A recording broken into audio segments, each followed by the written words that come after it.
Bonjour. Ça fait longtemps, hein? Ça fait 3 jours. Je vous expliquerai à la fin pourquoi j'étais pas là. Parce que j'ai une bonne raison. Et de toute façon, je vous dois rien du tout. Aujourd'hui, on va parler de Alma Dufour, qui est une députée de la France Insoumise. Et vu que ça fait 3-4 jours que j'ai pas dit du mal de la France Insoumise, il était temps de revenir et de cracher sa haine sur ce parti de malades mentaux. Pourquoi elle? Parce qu'elle a pris l'avion. Et là, vous êtes en train de me dire, mais qu'est-ce qu'on en a à foutre? Oui, mais au départ aussi, je m'en tapais. Hein. Je ne suis pas contre les faits que des gens prennent l'avion. Pas du tout.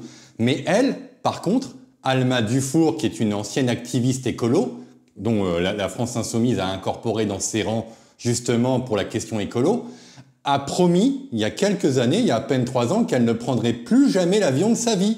Ah! Et elle n'a pas pris l'avion pour partir à Marseille ou à 3000 km de là. Non, à plus de 10 000 km et en Amérique latine, dans le pays qui s'appelle l'Équateur. On s'en fout où c'est très très loin. Et elle l'avait promis, tu avais promis Alma, qui est un prénom un peu bizarre, je ne dois le dire. Alma, tu nous avais promis que tu ne prendrais plus l'avion. Et j'ai la preuve en image là tout de suite devant vos yeux ébahis, voilà. Et en effet, qu'elle dit, en effet, j'ai arrêté de prendre l'avion.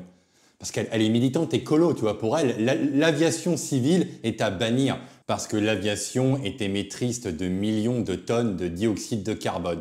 Et en parlant de dioxyde de carbone, tout de suite, je vous mets les petits résultats que j'ai trouvés. Alors, pour son petit voyage qu'elle a fait de Paris à l'Équateur, alors déjà, premièrement, sachez que ce n'est pas possible de le faire en vol direct. Ça se fait par escale. Ça veut dire que madame a décollé 4 fois et qu'elle a atterri 4 fois. Ce qui fait que ça a explosé son empreinte carbonique. Elle en est à plus de 4 tonnes. 4 à 5 tonnes, on ne sait pas vraiment. Voilà. Donc madame a déversé plus de dioxyde de carbone en 2 jours qu'un Français moyen va le faire quasiment en 1 année. Parce que la moyenne en France, à peu près entre 9 et 10 tonnes par citoyen. Mais ça dépend si vous prenez l'avion, si vous avez une bagnole ou pas. Disons que si vous avez des revenus modérés et que vous avez tendance à pas trop voyager, on est plus autour de 7. Donc madame quasiment a pété tous les scores, sans oublier que madame est une prêtresse du GIEC. Voilà. Le saint GIEC a dit qu'il fallait maintenant 2 tonnes par an d'émissions de gaz carbonique par personne. Donc on en est très très loin. Madame, en l'espace d'un voyage de 2 jours, elle a éclaté 3 fois son score. Pas mal pour une écolo. Allez, on va l'écouter. Pas longtemps parce que je m'en fous pourquoi elle est partie là-bas, ça ne m'intéresse pas. Bonjour à tous, je suis observatrice internationale. Et madame a une frange. Une petite frange comme ça. Elle me fait penser un peu, comme dans les films un peu olé olé, interdits aux moins de 18 ans, vous savez, des trucs un petit peu sado. Hein, elle me fait penser un peu à ça, vous savez, la maîtresse d'école. La maîtresse d'école qui te frappe comme ça, tac, tac, tac, tac. C'était pour le second tour des élections en Équateur, je vous montre. Oui, donc on s'en fout, on va pas regarder cette vidéo parce que ça m'intéresse pas. Elle est observatrice parce qu'il y a des élections, elle est en train de le raconter. Moi, je trouve ça un peu colonial et vu que tu fais partie quand même d'un parti politique pour le coup, qui est pour la 6ème République et qui est pour l'arrêt de tout ça, hein, de toutes ces conneries d'observation de pays étrangers, de mainmise de l'Occident sur des pays, des anciens pays colonisés justement par l'Espagne, je trouve ça un peu cocasse. Hein. Dois-je le dire qu'une femme comme toi parte là-bas pour surveiller des élections? Parce que ça ne te regarde pas. Je n'aimerais pas que des Équatoriens viennent en France pendant l'élection présidentielle. Je trouverais ça un petit peu impromptu. Alma Dufour, donc ça c'est un clip vidéo des élections de 2022, donc on va voir qu'elle est dedans. On écoute tout, allez. On va accélérer par contre parce que ça va me gonfler. Voilà. Jean-Luc Mélenchon est le seul candidat écologiste susceptible d'être élu président. Nous avons déjà perdu Le seul, l'unique. 5 ans. Et désormais, nous avons moins de 10 ans pour lutter contre le changement climatique. C'est le dernier mandat pour le climat. 10 ans. Dans 10 ans, on est tous morts. Il faut agir maintenant. Le programme que nous défendons porte un principe fondamental, la règle verte, c'est-à-dire ne pas prendre... Aymeric Caron, l'homme au moustique. L'homme qui a aussi une tendance en ce moment à être antisémite. Et vu que le conflit israélo-palestinien recommence, j'ai l'impression que Caron revit, Caron renaît. Il s'est réveillé de son cercueil et on n'arrête pas de l'entendre. C'est très très fatigant. Plus à la nature que ce qu'elle peut régénérer. Ce programme porte également une méthode, la planification écologique, pour organiser... Regardez là, regardez sur le côté. Et ben ça c'est Alma. La bifurcation vers un autre modèle de production. Avec Jean-Luc Mélenchon, la France respectera enfin l'accord de Paris. Activiste politique. Elle faisait partie des Enfants de la Terre, je crois. Je mettrai quelques photos d'elle quand elle était militante. Nous interdirons tout de suite le glyphosate. Nous mettrons en place le protectionnisme écologique et solidaire pour relocaliser. Et pour soutenir... Mais est-ce que tu vas arrêter, Alma, de prendre l'avion pour pas grand-chose en déversant des tonnes de kérosène cramé dans l'atmosphère? Hein? Est-ce que tu vas le faire? Non, tu vas pas le faire. Le but premier de cette vidéo, c'est juste de voir l'hypocrisie de cette femme. Hein? C'est tout ce qu'on va faire. On va juste rigoler sur d'anciens tweets d'Alma. Par exemple, là, qui date de 2022, le changement climatique est la pire menace que l'humanité a eu à affronter. Ah bon? Pourquoi pas? Moi, ça me dérange pas. Hein. Mais tu peux pas affronter le changement climatique, hein, comme tu dis, et puis en même temps cramer des tonnes de dioxyde de carbone dans l'atmosphère pour aller faire bronzette au soleil. Et en fait, c'est irréversible ce qui se passe. Le problème, c'est que si on n'agit pas, ça va être encore pire. C'est-à-dire que si on n'essaye pas de réduire très rapidement les émissions au niveau mondial et au niveau français, on va connaître des conditions de vie sur Terre absolument apocalyptiques. Donc, apocalyptique, elle dit apocalyptique. Hein.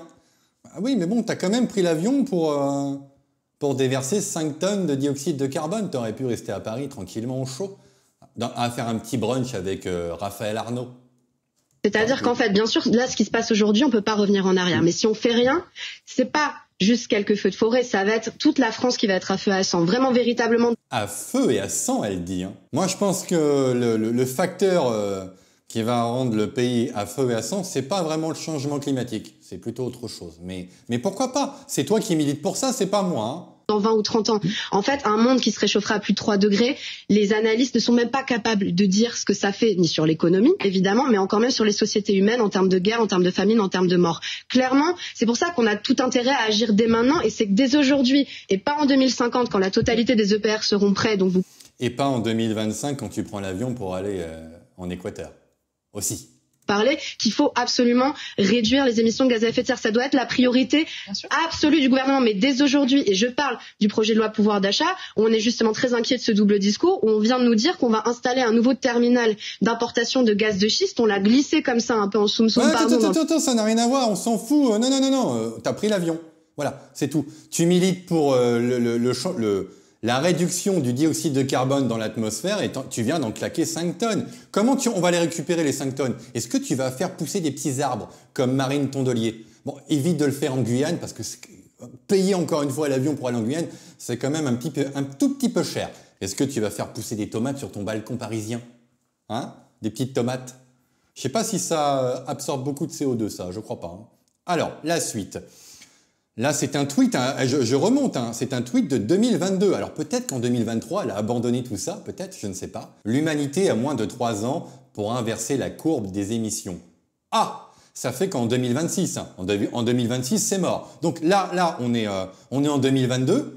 Toi, en 2022, tu dis qu'on a 3 ans pour inverser la courbe. C'est toi qui le dis, c'est pas moi. C'est pas moi qui ai pris l'avion pour partir à 20 000 km, hein, avec 4 décollages. Parce qu'en plus, le décollage, qu'est-ce que ça crame du kérosène? Ça crame, hein. Puis si t'as mangé des danettes avec Mathilde Panot juste avant de partir, t'as pris un petit peu de poids, ça fait que t'as cramé encore plus de dioxyde de carbone. À vous, pécheresse. Puis là, à la fin, elle dit « Ok, ok, oui, pas de problème, moi, aucun problème avec ça. » Oui, merci Madame la Présidente, mes chers collègues. Après cette déception, peut-être un amendement qui peut nous mettre tous d'accord, puisque soi-disant, nous avons tous à cœur à la fois l'État de nos finances publiques, à la fois le fait de protéger les Français, notamment les plus pauvres, mais aussi, soi-disant, de respecter nos engagements climatiques et de nous prévenir du changement climatique. C'est la suppression de la niche fiscale sur le kérosène aérien. Donc, comme je vous l'ai dit tout à l'heure... Petit kérosène? La contribution au réchauffement climatique de l'aérien est absolument colossale, mais en outre, 40%... Ah voilà, non, attends, je vais peut-être pas en fait accélérer trop, parce que c'est intéressant ce que tu dis là, tout de suite, là, maintenant. La contribution au réchauffement climatique de l'aérien est absolument colossale. Alors, la contribution de l'aérien pour le réchauffement climatique est colossale. Colossale, tu dis. Ah oui, mais c'était en 2022, qu'est-ce qui s'est passé depuis le temps? Combien de fois t'as pris l'avion en l'espace de 3 ans?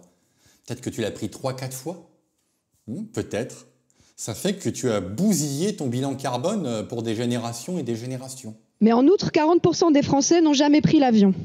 La moitié des déplacements en avion sont faits par 20% des plus riches.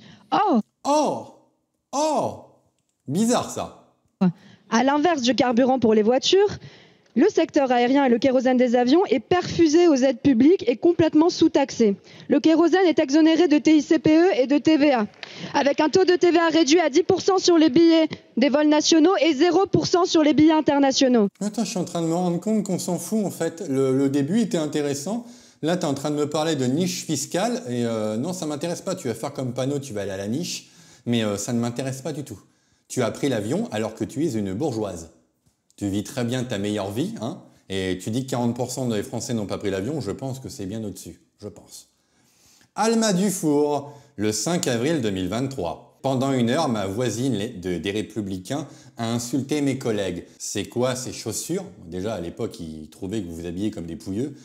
Il s'est lavé au moins. Elle expliquait aussi qu'elle prenait l'avion pour aller à l'Assemblée, parce que le train, c'était pas pratique. Ben, toi, tu prends l'avion pour 2 jours, pour quelque chose qui ne te regarde pas, alors que tu aurais pu rester tranquillement à Paris, regarder BFM TV. C'est toujours marrant de fustiger les gens quand toi-même tu fais des petites saloperies avec le dioxyde de carbone. Bruno Le Maire. Alors elle attaque Bruno Le Maire en 2021. Est-ce qu'elle était députée à cette époque-là? Peut-être pas. Bruno Le Maire, en plus elle l'interpelle hein, quand même. Avion bas carbone qui arrivera 10 ans trop tard pour lutter contre le réchauffement climatique. Vous pouvez en effet être fier de ce manque de responsabilité quand même le secteur aérien reconnaît qu'il faut réduire le trafic. Il faut réduire le trafic. Tu aurais peut-être pu réduire ton trafic à toi aussi, Alma. Encore une fois, peut-être que tu as mis toutes tes convictions à la poubelle pour élire le grand Mélenchon, le patriarche de la France insoumise. Allez, on va finir, parce que la vidéo, elle dure combien de temps là? 15 minutes, c'est trop long tout ça, c'est trop long. On va réduire un peu. Alors, là, elle se battait avec un mec. Ah voilà, ça partait de Greenpeace. Ce Greenpeace, qui est un groupe terreau pour moi, hein, on repeint des avions en vert. C'est très drôle, on s'en fout. Donc, il y a un mec qui dit « Je suis sûr que les personnes qui ont peint l'avion en vert ont déjà pris l'avion plusieurs fois. Donc, c'est ridicule. Et il est possible de compenser son émission de chaque vol, ce que je fais. » Et là, Alma dit « Cher monsieur, la compensation carbone est une vaste escroquerie. Ah merde, tu pourras pas planter des arbres. Scientifiquement, il est impossible de compenser vos émissions en plantant des arbres. Bah mince, comment tu vas faire alors? Tout le carbone que tu as foutu dans l'atmosphère? Tu vas faire comment, Alma? Bah non, dit Pierre.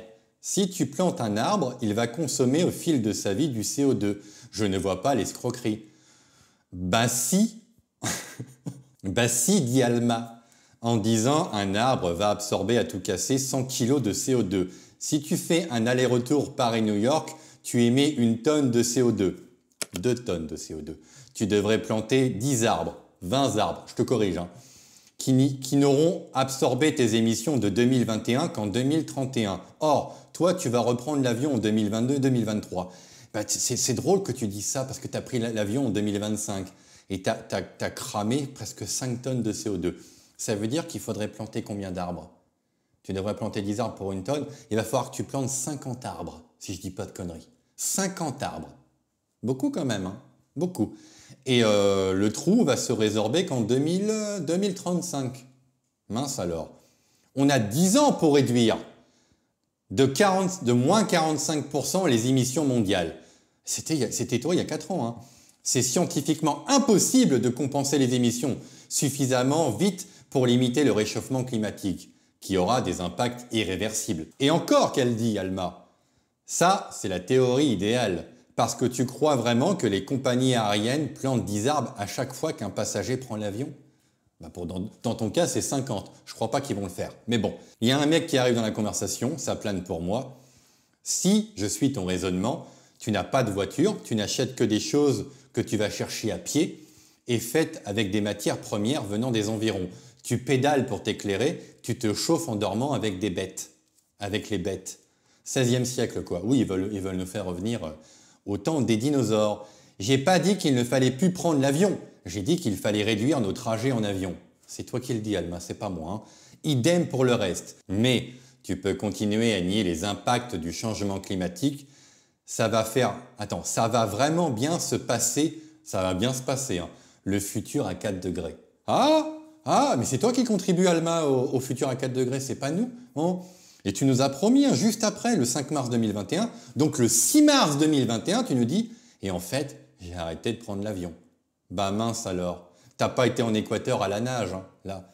T'es toute contente, hein, t'es toute fraîche, et je pense même que t'as été en première, hein, t'as pas été en classe éco, je crois pas. Bon, voilà. Double langage, double discours, tu es une sadomaso, c'est-à-dire qu'à la fois t'es écolo, et à la fois tu détruis la planète, c'est magnifique. Pourquoi pas? Ma petite Alma, j'en ai terminé avec toi, hein, et maintenant, je vais parler de moi. Vous remarquez qu'en ce moment, il y a un peu moins de vidéos. C'est juste parce qu'il n'y a pas d'actualité en fait, et je ne veux pas forcer l'actualité sur des sujets qui ne m'intéressent pas. Voilà, c'est tout ce que je voulais dire.